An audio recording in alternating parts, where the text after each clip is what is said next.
Welcome to Caregiving Club On Air. This podcast is dedicated to the millions of family caregivers who want wellness tips and self-care solutions, who seek expert advice, and who want news about healthy aging and how to create well home design in our forever homes. I'm Sherri Snelling, a corporate gerontologist, author, and educator, a TV interviewer, host, and news commentator. I'm joining you from Southern California, where our interviews and news take us all across the country to explore the many ways to help you on your caregiving journey and to lift you up here at Caregiving Club On Air. Welcome to Caregiving Club On Air and our episode on Sandwich Generation Month, Self-Care Day, Serenbe Wellness Living, and Summer Travel, how to go from staycations to wellcations.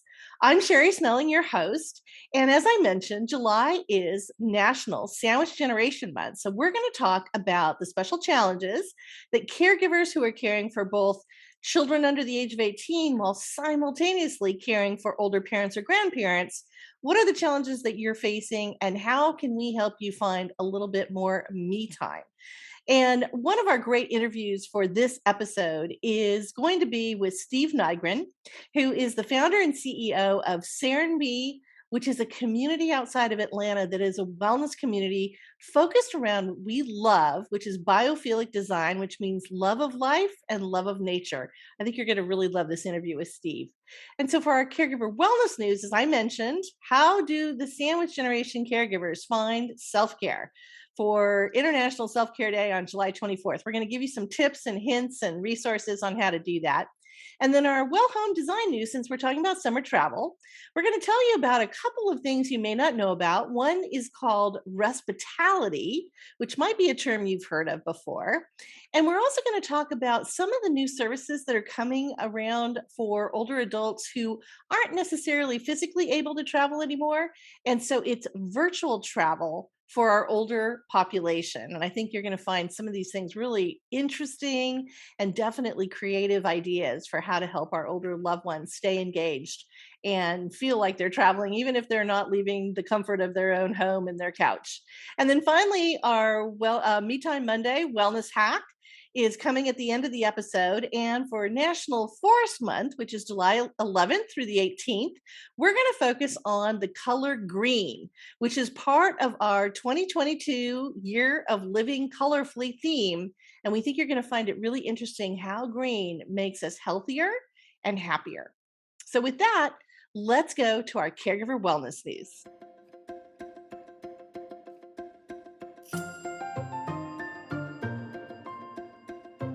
So for our Caregiver Wellness news, as I mentioned, July is National Sandwich Generation Month. And you may be asking yourselves, who is the sandwich generation? So as I mentioned in our intro, the sandwich generation really is defined as those family caregivers who are caring for two generations on either side of them simultaneously. So this means that you've probably got children under the age of 18, or maybe even children who have moved back from college, but they're still under your roof. Basically, you're still taking care of them, as well as older parents or maybe grandparents or another loved one.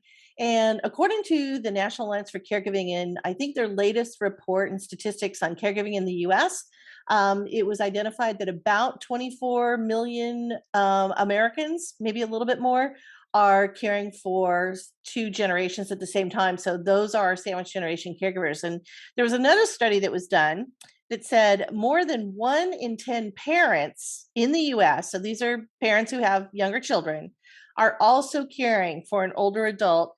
And they're spending on average about 3 hours a day on their caregiving duties, whether that's children or, again, caring for parents or older parents or an older loved one. And so we know that during the pandemic, the intensity of caregiving really took an upswing. Obviously, this was because a lot of the sandwich generation caregivers were homeschooling children and needing to come up with activities for them, even though we were all kind of sheltering in place and a lot of sporting events and things were shut down. So we needed to come up with all these different activities. And then simultaneously, because we have older parents or grandparents that we're caring for, we were worried about those that may be living at home, maybe they were alone, or just their safety and the whether or not we could visit with them, and what were the precautions that we needed to take because we knew our older population was more vulnerable to the virus, at least initially. Or if your loved one lived in assisted living or a memory care community, then again, your stressors were around the fact that you were isolated from the loved ones because they were on lockdown, not allowing any visitors, trying to make the connections through video chat. But let's face it, that's helpful. And I want to say that technology is great and really played a big role in at least keeping us together a little bit during the pandemic. But we know it doesn't really replace that in person, being able to hug somebody, pat their hand, have that conversation where you're staring into their eyes. So all of these stressors were kind of coming together during the pandemic. And now that we're coming out of this pandemic, the stressors are still kind of there, the anxiety and some of the issues that we were facing and some of the changes that we know we have to make in our lives are still kind of things that we're figuring out. So I came across this study and I wanted to read this to you because I thought it was really interesting. It was really, and to me, it speaks exactly to family caregivers in general, but I think also certainly the sandwich generation, because we know there's usually a little bit more heightened stress when you're a sandwich generation caregiver, again, because you've got the two generations needing so much of your attention and focus. So this study said that most Americans are suffering from what they call the self-care shortage. Now, we know that on average, Americans are getting about 40 minutes of their waking daytime where they're feeling relaxed, where they aren't feeling any kind of stress, they aren't worried about decisions and responsibilities and things at work, things with family or whatever. About 40 minutes a day, that's not too bad. But when you think about it, it's like, wow, so that means that if we're taking our waking hours, which is about 16 hours, that means that we're spending 15 hours and 20 minutes being stressed. So if you flip that on the other side, it's like, no, those aren't good numbers. And then the study also showed that almost half of the people in the study, so about 47%, reported that they're actually getting less than the 40 minutes. Now that seems reasonable. And I think certainly for family caregivers, they would probably fall into that bucket. I talk to so many family caregivers across the country, and many of them are telling me, I can't even find 5 minutes during the day to think about myself and feel that stress relief. It's just on me all the time, weighing me down. And so we're here to help. That's why we're here talking to you, to give you some tips and things that we know are happening. So the reason why I bring the study up is because International Self-Care Day is July 24th. Now, we're also going to have National Self-Care Month. I think that's coming up August, September, so you can look forward to a little bit more around this. But International Self-Care Day is July 24th. So at least on that day, maybe we could do something to think about ourselves. Now, what's interesting about self-care is it's very personal, as we all know. It's defined very differently by everybody. And it could be anything from maybe it's, taking a walk outside. In fact, about 33% of the people in this particular study said that's their self-care routine, is getting a little bit of walking in.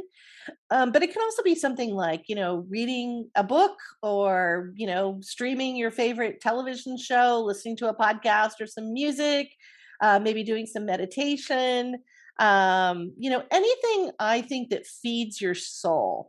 And, it's really about that inner reflection of what makes us feel happy, what gives us that lift so that we don't feel that boulder on our shoulder of stress and anxiety and even maybe depression when we're caring for loved ones who may be battling, a tough disease like cancer or Alzheimer's or whatever it is.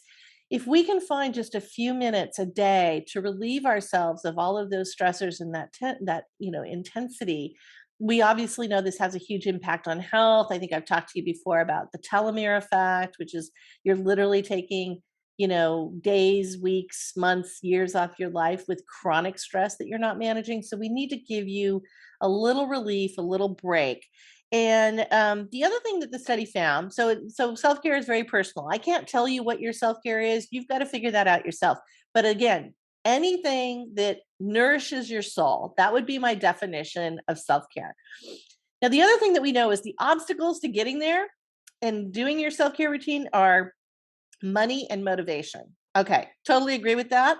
I think, most of us know it's tough to kickstart that motivation, particularly again when we're overwhelmed. And also sometimes the things that we for nourish our soul, right now we're all kind of feeling the crunch in our wallets. The dollar seems to be shrinking every day. So, we want to take those obstacles away. And one of the things that, I just want to let you guys know, I think that if you're listening to this podcast regularly, the Me Time Monday program that I've come up with, we do the wellness hacks at the end of each of our podcast episodes. That gives you like anywhere from a 5 to 10 minute little training course on how to think about wellness, how to think about self-care and me time. And what we try to do is focus on things that, one, don't cost anything. So, getting outside and taking a walk in a natural nature type environment where you can, smell the fresh air and see trees or feel the sand in your toes if you have to be in a beach or coastal area or whatever it is. That really doesn't cost any money. And those are the kinds of tips and things that we're trying to give to you so that we can make it easy. And then the other thing I would say is, don't necessarily plan your self-care around something that's going to take you like an hour to do. Now, if you binge watch a TV show or even happen to get yourself out to the movies now that the theaters are back open, certainly that's going to be a little bit longer than 5 minutes. But I really believe that if we do this right, that our self-care routines should be about 5, 7, 10 minutes daily. Because one of the things you don't want to think about is you don't want it to become so much of an obstacle, so tough to do that you just put it off and put it off and put it off, and then you never get to it. And this is where we see again the emotional burnout. The things that caregivers tell us is because they're putting off their me time and their self-care routines. So we want to make it simple. We want to make it as cost-free as possible. And really we want to make it short. And that's what Me Time Monday is all about. We help you learn how to do things like habit stacking, mini steps, what we call mini steps or baby steps. How to find some of the things that will motivate you. We know that the Monday in the Me Time Monday program, by the way, people are 54% more successful at doing a self-care routine if they think about it and kind of plan it on a Monday. Doesn't mean you have to do it on Monday. It just simply means that you think about it and you go, okay, during this week, how am I going to get those few minutes a day, or at least a few minutes this week to do something for me? So, there's a lot more that goes into that. That's going to be part of my upcoming book, Me Time Monday, the weekly wellness edit for a wonderful life. And again, it's part of our workshops that you can check out on our website at caregivingclub.com.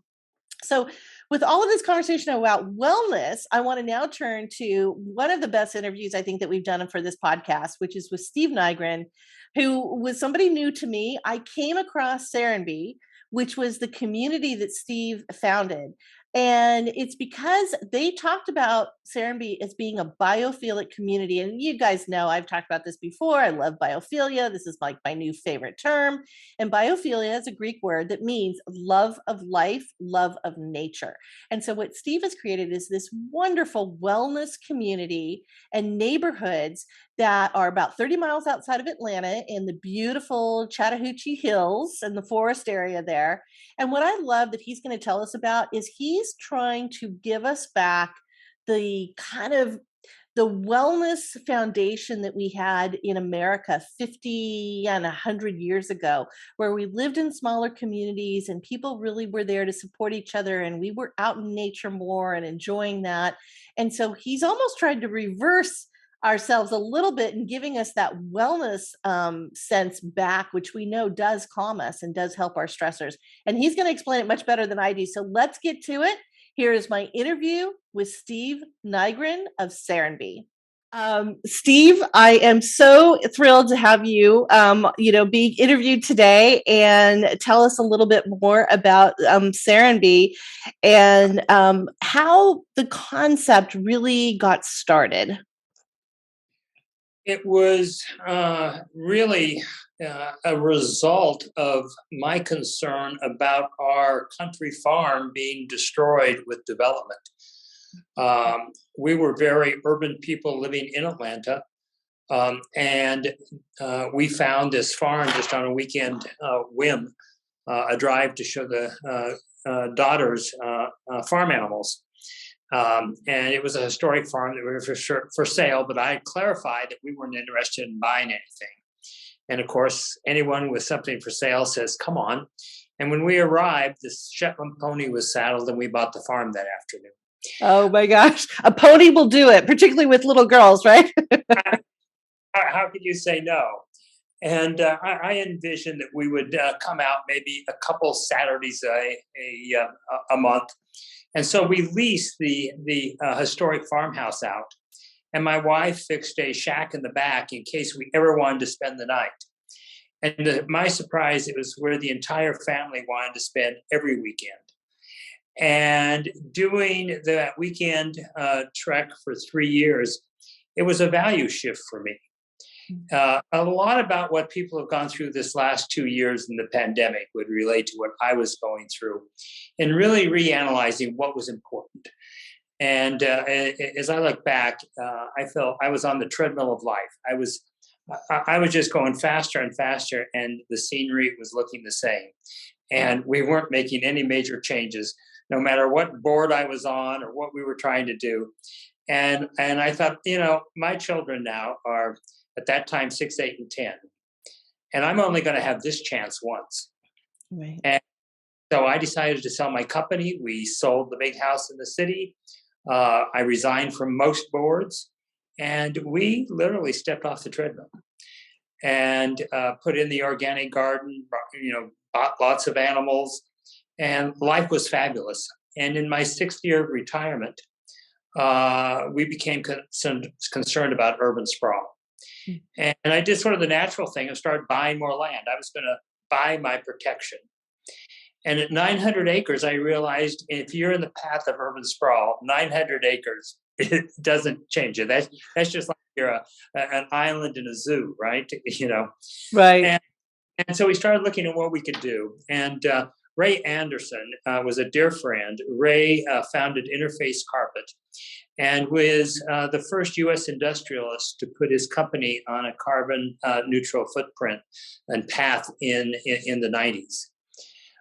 And Ray was the first chair of the White House Council on the Environment in the 90s. And so one night at dinner, I said, Ray, you know all the smart people in the environment and preservation. Who should I talk to help me figure out how we can keep this area from being destroyed? And in September of 2000, Ray asked the Rocky Mountain Institute to assemble thought leaders. And so there we were 20 some years ago now, with really the thought leaders, whether it was agriculture, land use, energy. Now, to put it in perspective, that's before LEED certification was in place. Wow. Just in that recent history, we have come a long way when you really think about it as far as awareness. We still have a lot to do as far as practice. And I was not looking at that point to be a developer. I wanted to just save my backyard. And Ray, over the course of the next year, as we looked at other people that were doing it, because none of the people they brought in were developers, or they were applying these concerns to the actual land.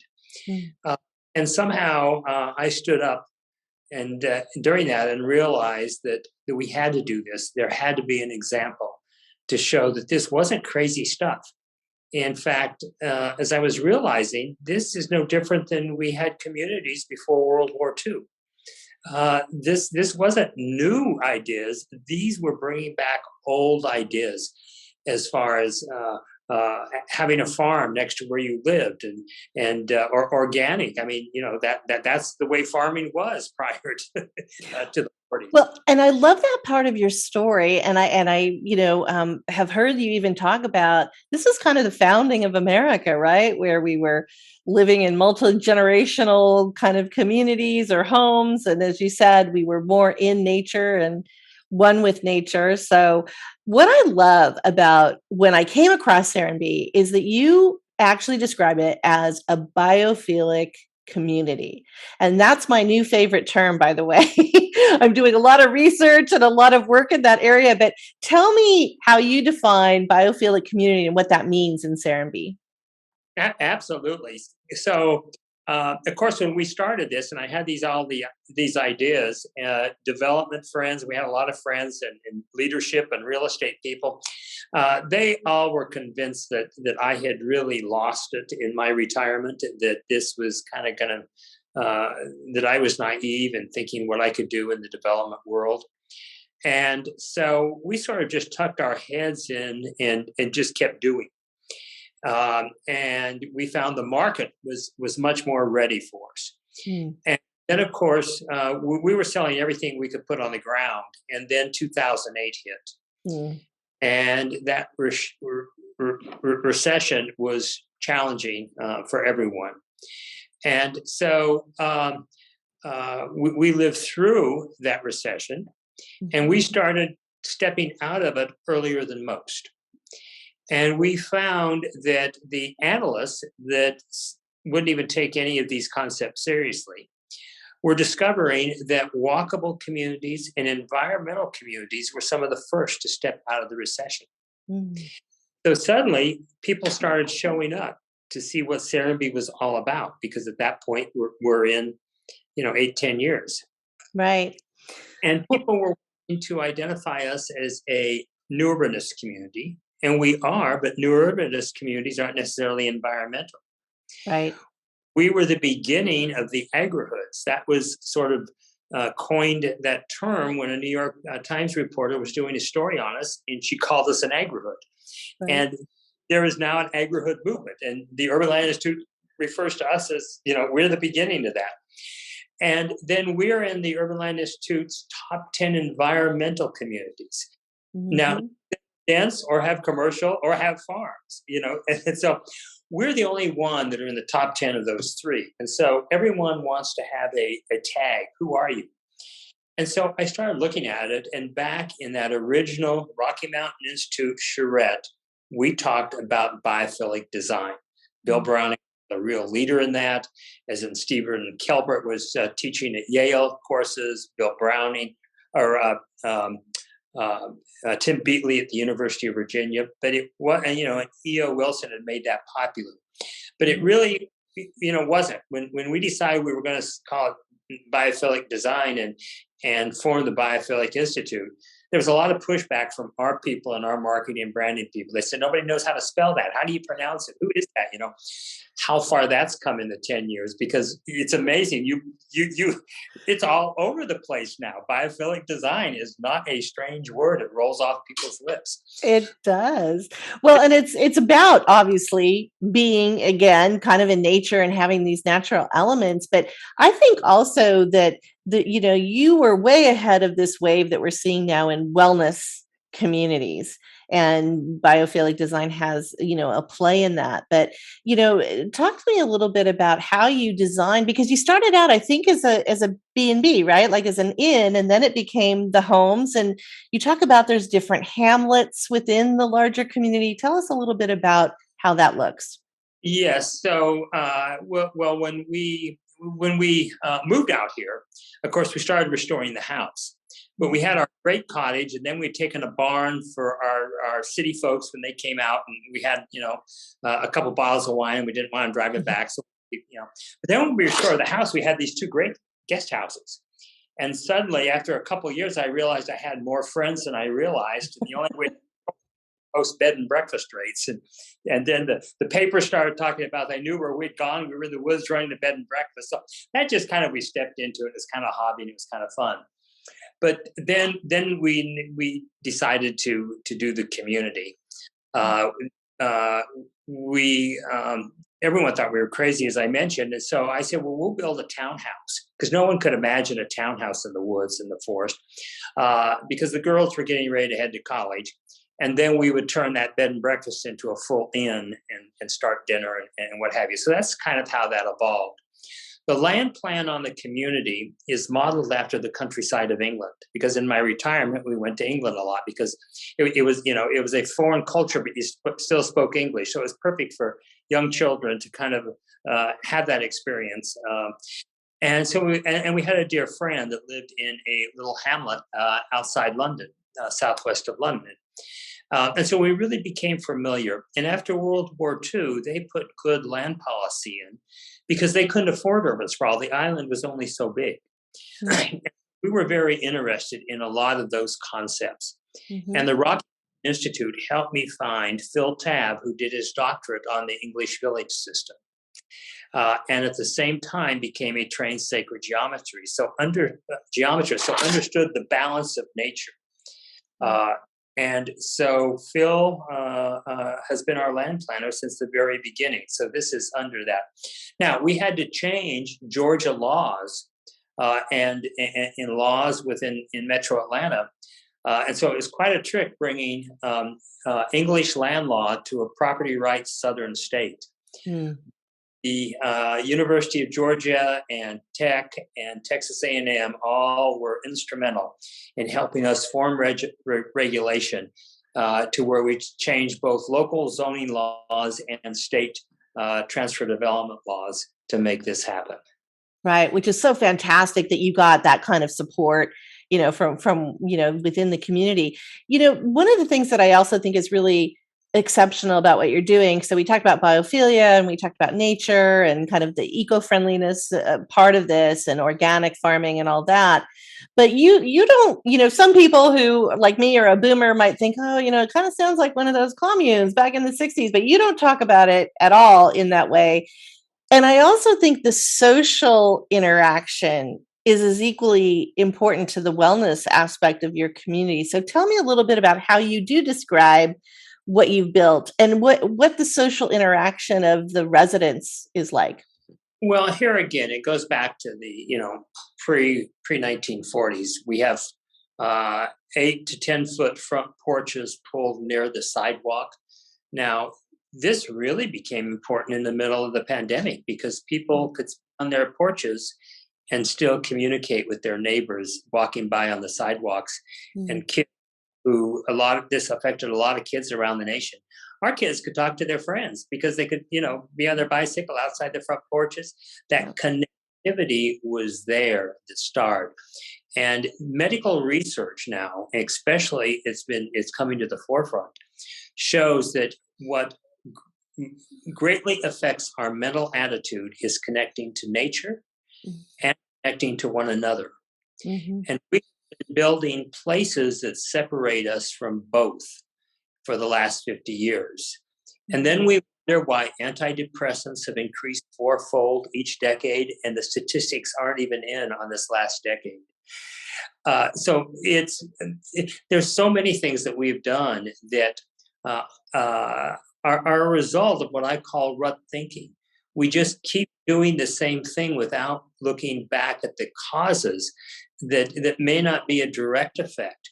How do we change the building codes, and have we put the dots together that the building codes are causing depression? That's causing a huge sickness among our citizens, and our insurance rates are crazy. We're not connecting the dots. Yeah, we're certainly not.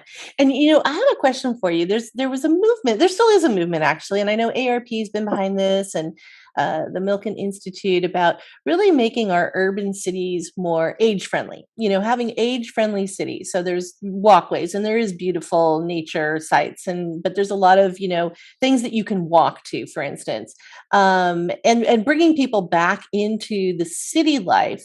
But it almost sounds like that still is isolating for a lot of people. You still don't necessarily get that sense of community that it sounds like you get at Serenbe, where you are part of this larger group and feel kind of, connected, like you said, with so many more people. Well, it's not just about density, it's how you plan it. As I mentioned, the importance of the porches pulled close. We have all sorts of area benches and little green areas that you can pocket parks, if you will, all over the place. One of the key things that people talk about is we have mail stations at various places, but it's where people are going to assemble for another reason. So they'll be behind the coffee shop or next to the coffee shop, by the playground, by the trampoline. And people joke that it takes them 2 hours to get their mail at Serenbe. It's the way we have designed it. It naturally brings you out of your cars. You wouldn't even think about taking your cars. onto the street and you bump into people. And the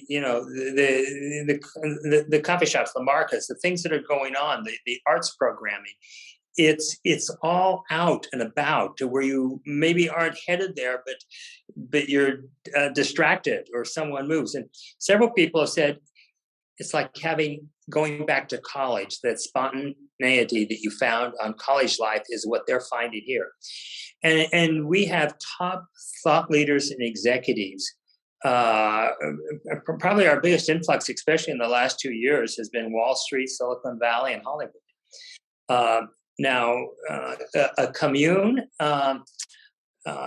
only if you think that a place where everyone is happy is a commune. Right.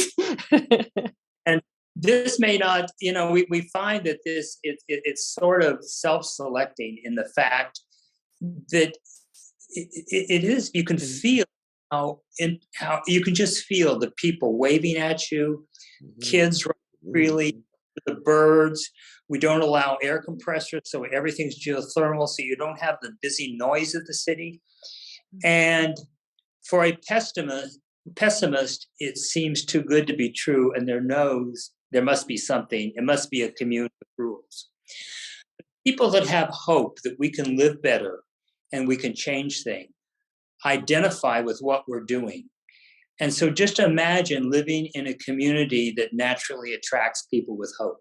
Right. Well, and I think that hope is something that we have been lacking so much in our lives. You talked a little bit about some high stress industries like Wall Street and Hollywood and entertainment, and they're all seeming to wanting to flock to Serenbe. Tell me a little bit about the residents, because I know you have a real diverse age range in your residents. So are people still maybe commuting back into the city, and this is their home outside of the city, their sanctuary, or are they more retired and then working from home? What's the resident mix look like? A couple of key things to remember. We are 40 minutes from the center city of Atlanta. So even though we feel like we're remote and in the woods, we're 40 minutes from the major, employment hub of the Southeast. We're 25 minutes from the largest airport in the world that connects you to the capitals of the world. So we are so strategically located in time-wise for both of those that it makes it very easy. And, especially after the pandemic, there are not that many people that are working 9 to 5 and punching a time clock necessarily. And so for that executive level, we're an ideal place. What we have found is home offices, both in the home and then many office hubs throughout the community where people can get away and they can walk to their own desk and for conference calls and conference rooms. That whole philosophy has really changed, and just the people that are here. A lot of them. We have a couple people whose office is still New York. They still have a New York zip code, and people don't know that they're not in New York, that they're at Serenbe. And pre-pandemic, they were commuting a little bit, a couple days a week. With this airport, you can do that. In fact, we have people that fly to New York for lunch and they're back because there's flights an hour. We're really set up in a very unique place that can happen. So people are all ranges. We also have firemen. We have teachers.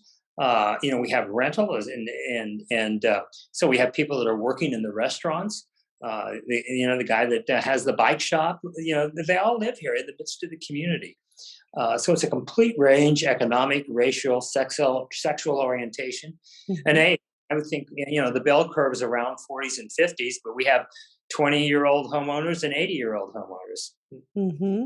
Well, and I'm fascinated too by it. Sounds like it's a kind of community. I do a lot of work in universal design so that it's ageless, so that you can, it can be accessible and all of that. And it sounds like, again, if you're in your 80s or 90s, you're still going to be okay in this environment. Well, absolutely. And what's more, as one person who retired here in his 80s, he said, if I'd known I was going to be able to sit on my front porch and interact with all of these young kids, I would have paid you 20% more. And we are building a universal design campus, what you would normally think of as an aging in place. Right. It was age restricted, but it is across the street from our pool and our Acton Academy school campus, which is 3 years old to high school. And so if you're less mobile, you can sit on your terrace or your balcony and watch all the kids coming and going and the noise and somebody in the 80s who hearing isn't quite as sharp, all that noise of those kids is delightful rather than being irritating. Right, right. So all these are in the land plan as we think about these logical things. And here again, I go back, I grew up knowing my great grandparents. Mm. We didn't have senior housing that we shipped people off to. We didn't put fences and have parachute parents or helicopter parents. There was interaction. Yeah. And it's just a much more natural life. And that's what we're getting back to at Serenbe. Yeah. Well, and I think, again, that sense of community. I know Dan Butner, who has written about the blue zones and how to live longer, even into our 100s, talks about that sense almost of tribe, finding your people and having that sense of community is so vital. You mentioned that one of your residents, and by the way, I talked to Janice, one of your residents yesterday, who was just absolutely delightful. And she's promised to invite me when I get down to Atlanta to come for a visit. So you'll probably be seeing me at some point. But when you said one of your residents said he'd pay 20% more, that's one of my biggest questions. What is the average range of the homes, and how long is your wait list? So, our range, I think we're now in the 400s to probably $1 million too, with, some of your custom homes are certainly up into multi-million dollars. One thing important to remember is, we are in an area where there's a lot of affordable housing. Mm. So that wasn't one of our tasks. Our task was to bring executive housing in to balance the tax base. Mm-hmm. So there, if you can't live at Serenbe, if that's outside your price range, there's other housing that you can get, and we're not a gated community, so everything is available within Serenbe. So, and we brought art and schools and all those kinds of things. So it's a complete range. Yeah, and just going back to your comment about how you lived with your grandparents. I lived with my grandparents for a period of time. I think there's something really, I don't know, I'm so grateful for that time to be with them and to really learn stories about our family and all that. And I think sometimes that's lacking when we've kind of migrated away from that family life. We lose a sense of who we are. And I think also children don't get that kind of balance in interacting with older adults. And so they don't understand aging maybe as well. And they see it as, everybody sees it as a decay, and it's like, this is a time to thrive, right? This is when we're hopefully wiser and we can really thrive in those last, 8,000 days of life that I know Joe Coughlin talks about a lot. And you have to live that. And two things on that. Well, my wife's aunt had dementia, and we moved her into our home her last year's. Mm-hmm. And so our daughters grew up with that compassion and understanding, and that, along with connection to nature. You talk to anyone, talk to Janice, anyone when you come down here, they're pretty well balanced. And so all of the maybe struggles and the heartaches and the times I thought, why have I done that? The greatest reward is all three of my daughters have returned to Serenbe with their northern husbands. I love that. And 6th due in June are all being raised right here, and I see them all the time. Right. Well, just to kind of end this up, this has been such a delightful conversation, Steve, and I really appreciate your time. Are there any, it just seems to me that this whole environment really supports wellness in such a beautiful way. Are there any anecdotal stories, either for you or for some of the residents, where you saw people who maybe didn't look as good or weren't feeling as good, and all of a sudden this became a healing space for them? Anything you can share? Let's see. I mean, I get stories all week. What comes to mind? Two things I think about. Here a few months ago, this woman was Sherri. She looked great and alive. And she says, I was on diets for 20 years and I finally gave up because none of them worked. I gave away my scale and stopped thinking about it. And she said,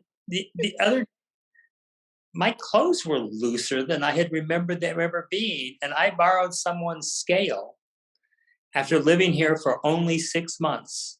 And she says, I had lost 18 pounds without it. So that's eating fresh food. That's walking to the mailbox, walking to neighbors. It's not getting in a car to go everywhere. Another is a woman who was, she wanted just the right thing for her family. And I remember when they moved in, she was so concerned about what education, what this, what that. And I said, the best thing you can do for your family is relax. All these questions you're asking about, stop worrying about. Just relax. And several weeks later, her husband just said, thank you. And about 6 months later, she said, our life's different. She said, before we moved here, I was a chauffeur, getting all of our kids to just exactly the play group, the sports group, the music lessons. And she said, dinner time didn't, we had just a pot on the counter because with everybody's activities, there was no time that was convenient for all of us to eat together. Oh. And because after living here, I have stopped doing all of that. She says, we now have dinner every night as a family. And she says, my kids are better behaved and our marriage is much better. Oh, I love that. What a great note to end on. Well, I can just tell you, when I visited your website, I all of a sudden felt a sense of calm just looking at the photos of the community. So put me on the list, sign me up, I just think it's wonderful. Come on down once you feel it and smell it and experience the people that are here. The genuine sense of what's going on here is it's really you notice the difference. Oh, absolutely.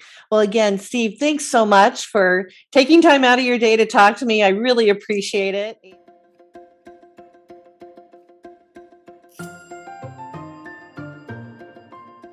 So listening to Steve, wasn't that a great interview? And, every time I look at images or hear Steve speak or look at one of the videos that they have on the Serenbe website, I just feel like this is probably the most peaceful place that I've ever seen on earth, and certainly a place that promotes wellness. And if you get a chance to check it out, what's really great is obviously Serenbe is a community that you can, move into and live in. But it's also, they've got a B&B. So there's a bed and breakfast there. There's the cafe and the little community, and you can kind of test drive it, even if you just want a wellcation, which I'm going to talk to you about in a minute, but you want to just get away and be in a really beautiful wellness community, you can do a little vacation there.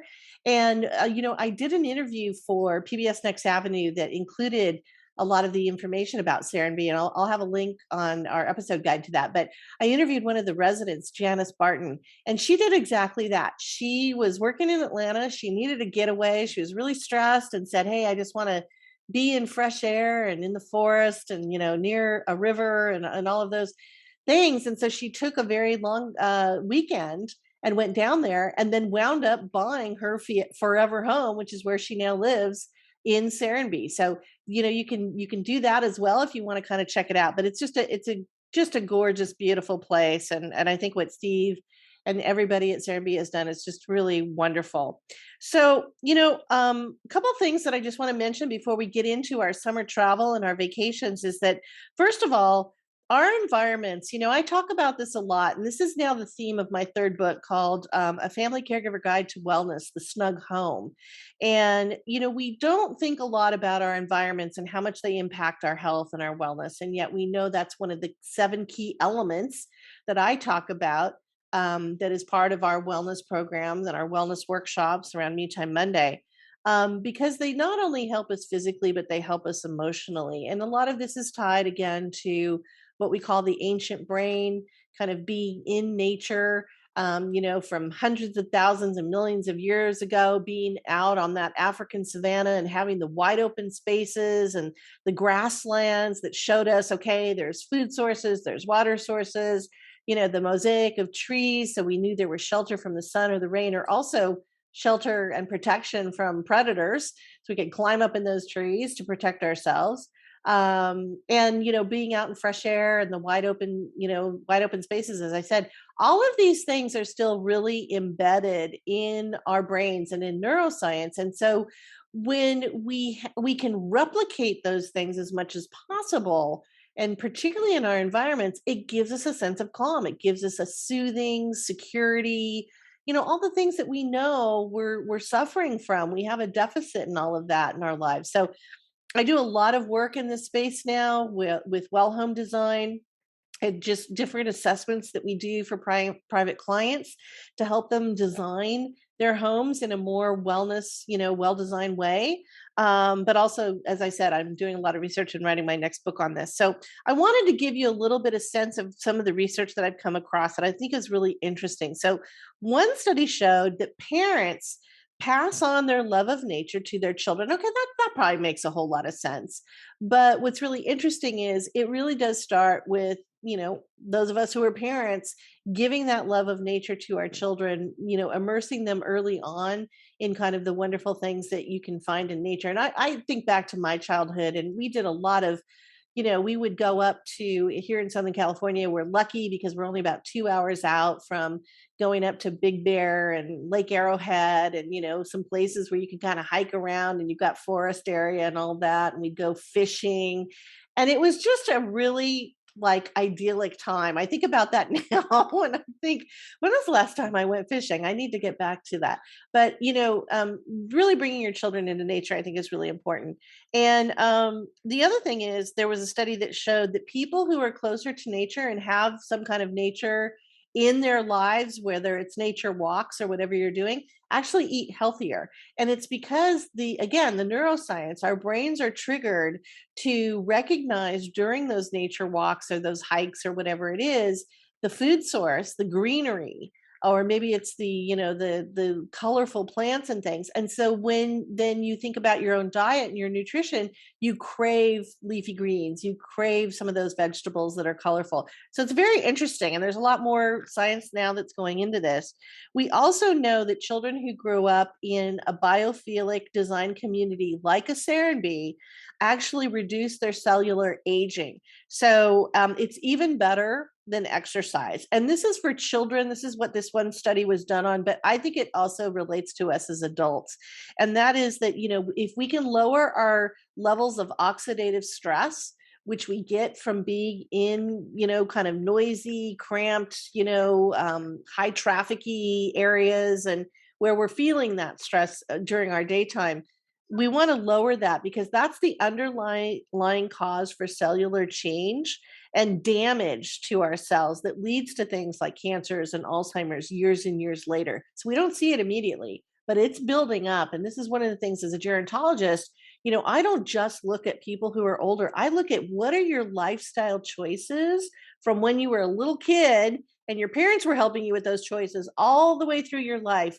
And what are the things then that are going to make us healthier, happier, and live longer? So just a few things to think about in terms of kind of well home design and being in nature and bringing that nature maybe inside if you can't get it outside. But, talking more about our well home design news, I mentioned, vacations, and I'm going to tell you a little bit about something that you may or may not have heard of called respitality. So when we were talking earlier about self-care, I like to think of respite care, which is really the care that you can get. You can actually, there's a service that you can hire where somebody will come in and be a companion for your loved one. And that's the respite that you get from being the full-time 24/7 caregiver sometimes for our loved ones.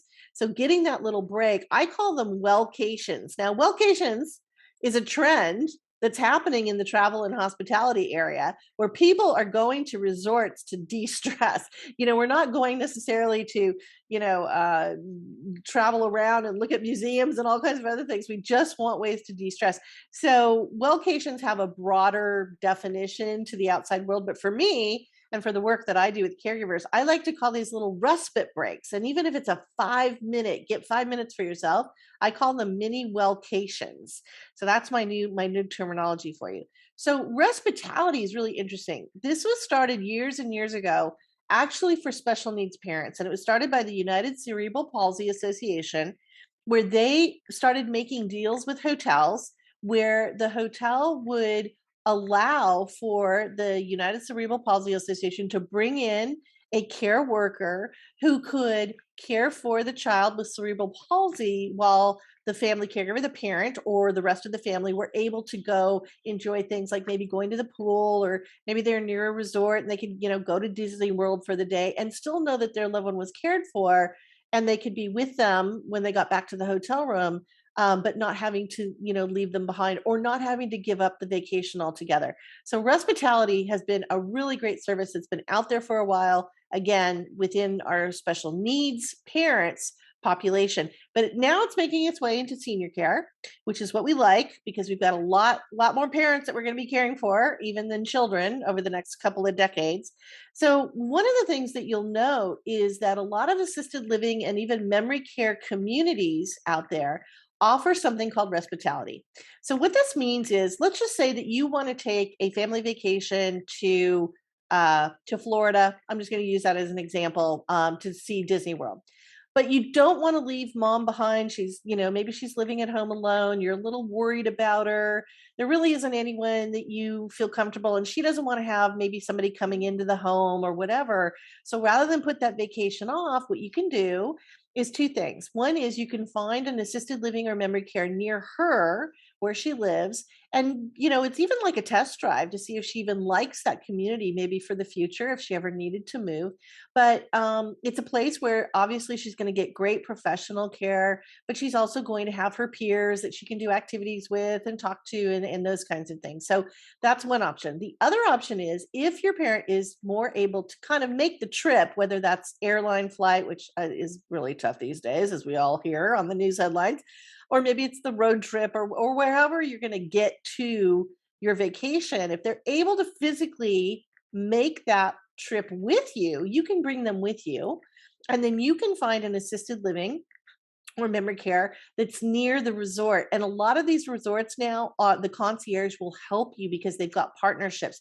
So they will find you one that's really right near the resort, might even be next door or down the street. And therefore, again, your parent would be staying in a separate place, but at least during the day they would be cared, during the day they'd be cared for, and at night or whatever, and you can still have dinner and still do things with them.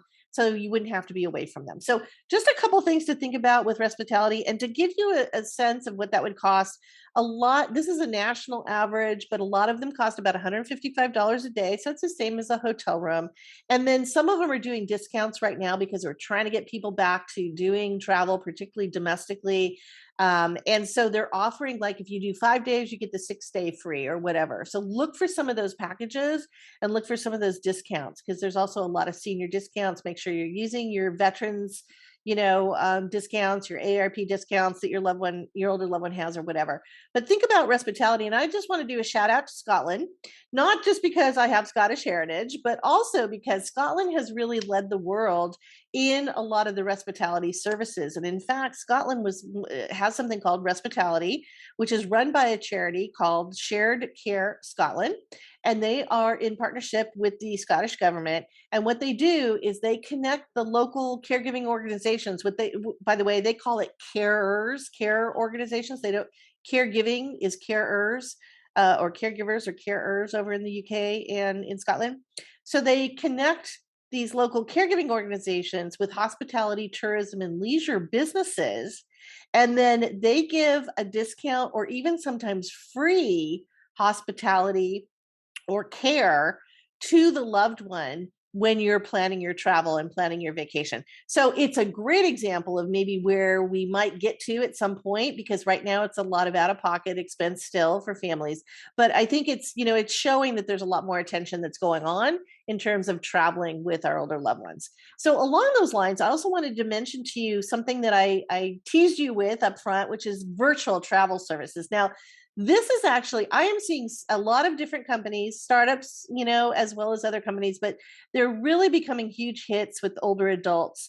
And particularly, I think, since the pandemic. So, one of the things that we know is that as we get older, it physically gets a little bit tough to travel. I mean, let's face it, right now, when I hear that I might have to do some business travel for a speaking engagement or, a conference or something else I might be doing, I literally start to cringe. I start to have stress because I know my last trip, I spent 18 hours in the airport trying to get home. I wound up finally getting home at 3:30 a.m., but it was like, my goodness, it was like, where's Waldo? I mean, I was all over the country trying to catch connections and all kinds of stuff.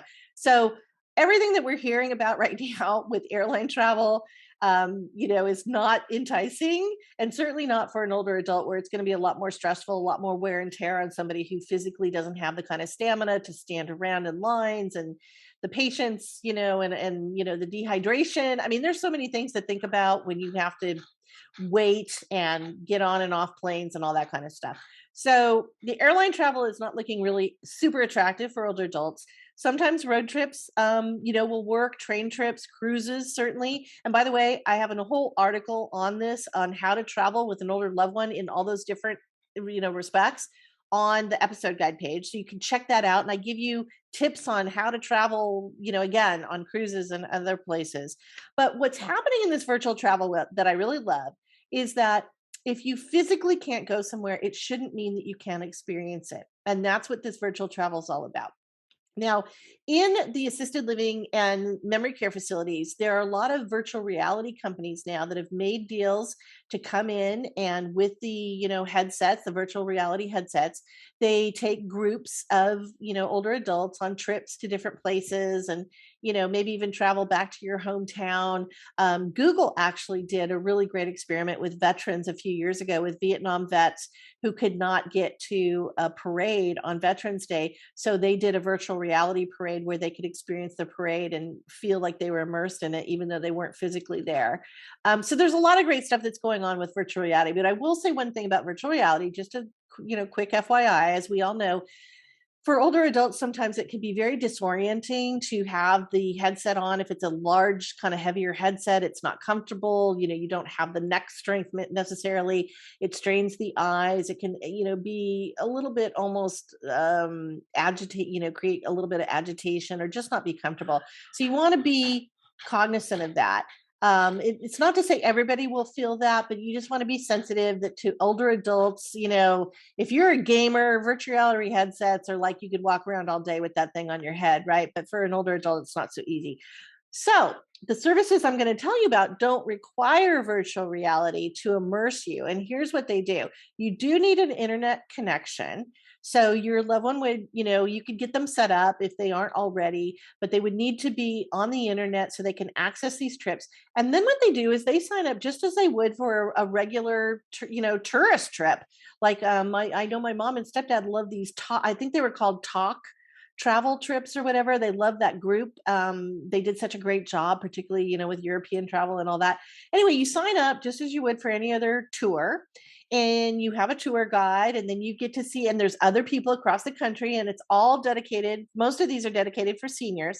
So it's all older adults. So a lot of your peers are joining. Now, sometimes it could be family, though, family travel. So you're going to have different generations.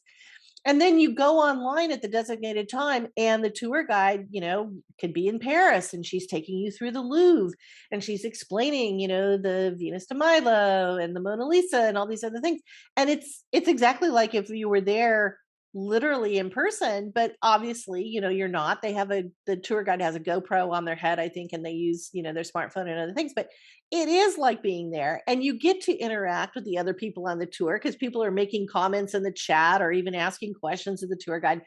And there was one that was recently done in Napa where they did a wine tasting. And what they did is they sent the wines to the people on the tour, so the older adults, ahead of time. And then when they had the sommelier come in and do the wine tasting, you could uncork your wine and get it poured and do the wine tasting along with everybody else. So these are fantastic, really, solutions, I think, for allowing our older adults to still have that anticipation and excitement of going on a trip and not having to hassle with checking into a hotel, getting on and off an airplane, packing their bags. They can do it from the leisure of their home. And I think they're just really great solutions. So I'm going to have some of the companies that I know of that we're going to have links to those. So like Wowzitude is a great one, HeyGo, Discover Live. A lot of these companies are starting to do this. So I just wanted to make sure you guys knew about this because I think it's really great. Some other things in terms of traveling with older adults, if you have an older adult that wants to travel on their own, they're still active, there's a special, it's not from Airbnb, but they use an Airbnb type model, and it's just for seniors. So it's older seniors who are opening up their homes. They don't necessarily leave unless, you work that out with them, but they could actually be your host. And so you could go to Ireland and stay with an Irish couple and, do an Airbnb type, kind of vacation. And it's called Freebird Club. So it started in Ireland. That's why I brought Ireland up. And it's seniors hosting seniors. So I'm going to have that link as well. We certainly know that for veterans, particularly our older veterans who want to get to see the memorials in Washington, D.C., Vietnam vet, Korean vets, like my stepdad was. We know we only have a handful of our World War II veterans alive, but the Gary Sinise Foundation is also doing a program called Soaring Valor, where they actually provide free airfare to a veteran of World War II and a companion to visit the World War II Museum in New Orleans. And by the way, if you have not seen that World War II Museum in New Orleans, it's on my list that I recommend to people. I've seen it. I want to go back because I didn't get a chance to be there enough and get through the whole museum in just one day. But it is one of the best museums I think that I've ever attended and ever seen. So if you get a chance to be in New Orleans, you definitely put that on your list of things to do, and particularly for our older vets. And then if you have medical travel or if there's an emergency, I wanted to give you a couple quick tips. And again, this is all going to be in the article I'm going to have on the website or on our episode guide page, which is on caregivingclub.com/podcast. But, for instance, we think that Medicare, our loved ones have Medicare, they're taken care of, not internationally. If you're traveling internationally, your Medicare services and benefits will not work. You have to have a supplemental plan. So make sure that you and your loved ones know about that. There's also, again, if you're traveling as a family for medical emergencies for a loved one, the Fisher House supports veterans families. So if your loved one's being treated at a VA, you can get free hotel stays at the Fisher Houses, which are right near the VA. Similarly, the American Cancer Society does this with the Hope Lodges, where they have deals with local hotels. So if you're getting treated at the Mayo Clinic or at one of the cancer centers across the country, then the American Cancer Society will hook you up with a Hope Lodge discount or free stay. The Farrah Fawcett Foundation, which is run by Alana Hamilton Stewart, who I interviewed for my first book. But they do incidental support. So for instance, if you're just traveling with a loved one for medical care, the parking sometimes at these medical facilities could be like upwards of $40 a day. Well, on a fixed income, that's tough, right? So they'll pay the parking fees, or they'll pay for some lodging, or maybe other transportation to get you there. So it's all in support of the family caregivers who are caring for and supporting a loved one who has, in this instance, it would be cancer patients. And then there's special rates at participating hotels like Marriott and Hyatt do some great rates for medical travel. And then don't forget the medical flights. So MedJets or Global Rescue, it's a membership where you sign up, you pay a membership fee annually. But then if you need a medevac, you need a flight to get somebody to the Mayo Clinic or whatever it is, then you get a very, very much discounted rate on those particular flights if you're part of these membership programs. So you can check those out. Again, that'll all be in my article on the episode guide page. So now let's turn to our Me Time Monday wellness hack. And we're going to talk about how green helps us heal and helps us be healthier. I'm Sherri Snelling, and welcome to our Me Time Monday Wellness Hack.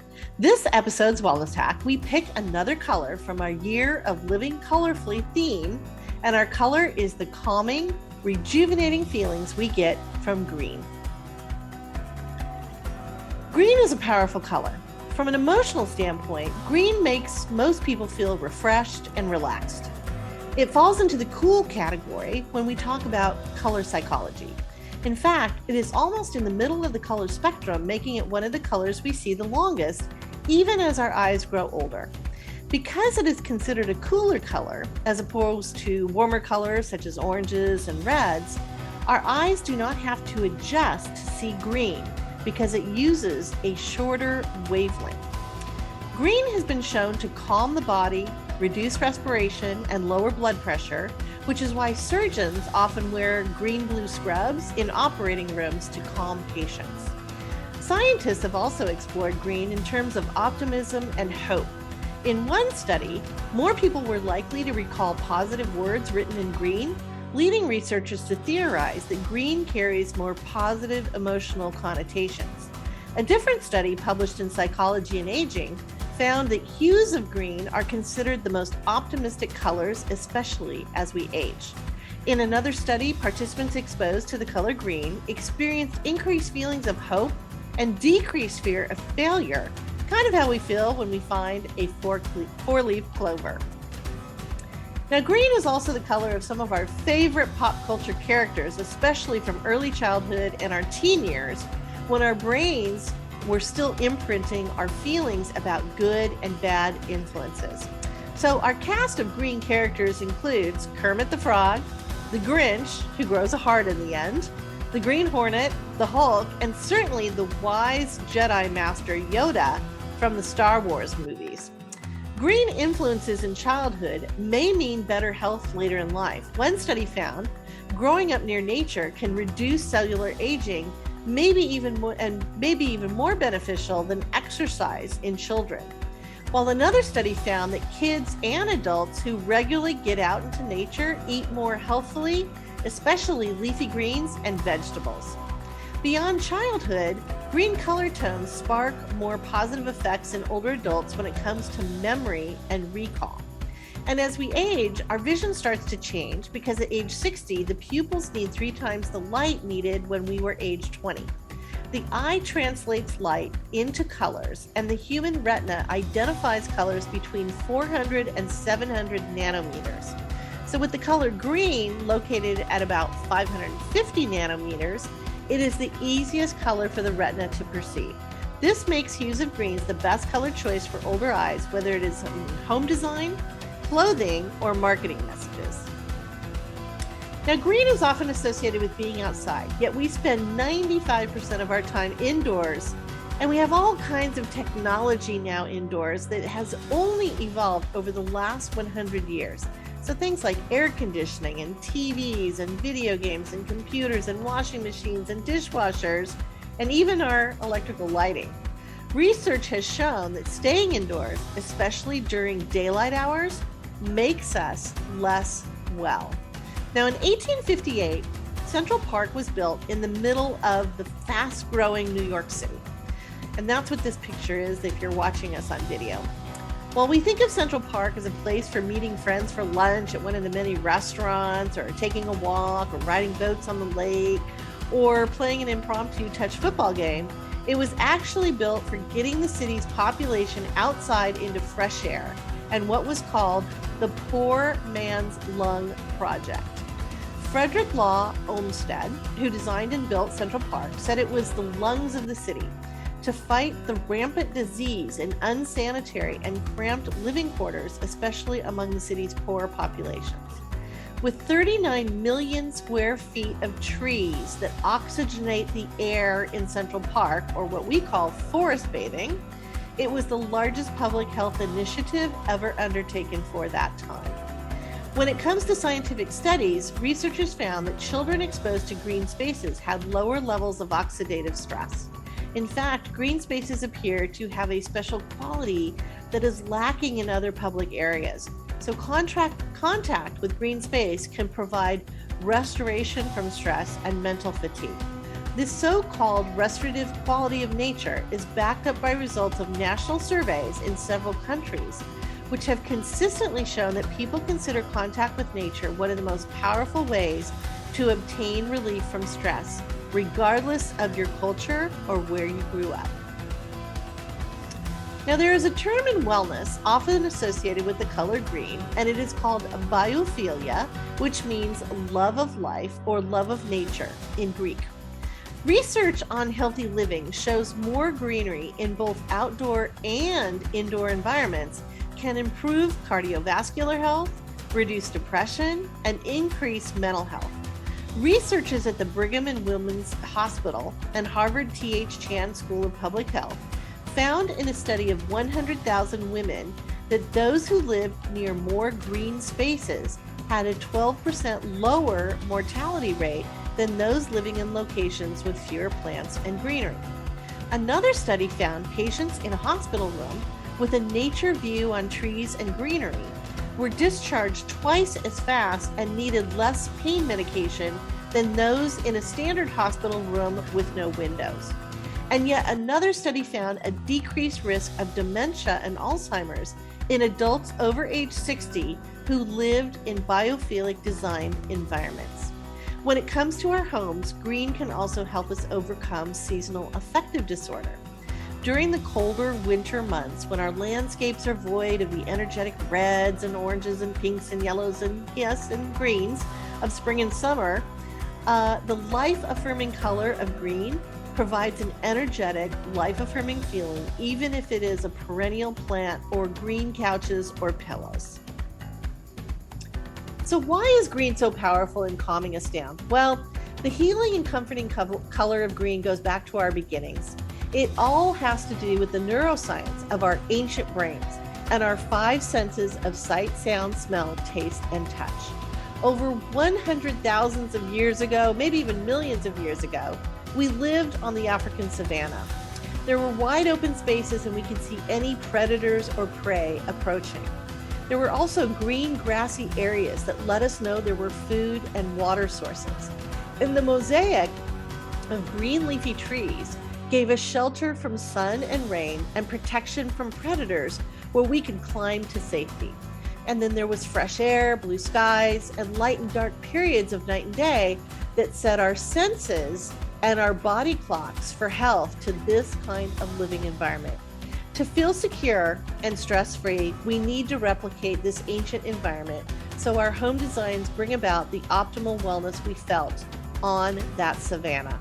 And by bringing in green plants to oxygenate the air that also remind us of living and growing, or by painting a wall a lush green or using green decor, we create a healthier, happy, and more hopeful place to live. We hope you enjoyed this Me Time Monday Wellness Hack. Each episode features a new hack. You can also learn about the Me Time Monday workshop and my upcoming book at caregivingclub.com. I hope you enjoyed this episode of Caregiving Club on Air. Please listen to us on Spotify, Apple, and Google Podcasts and other listening channels. And check out all the resources and article links on our episode guide page at caregivingclub.com podcast tab. And email us at podcast@caregivingclub.com if you have any questions or comments. Take care and stay well.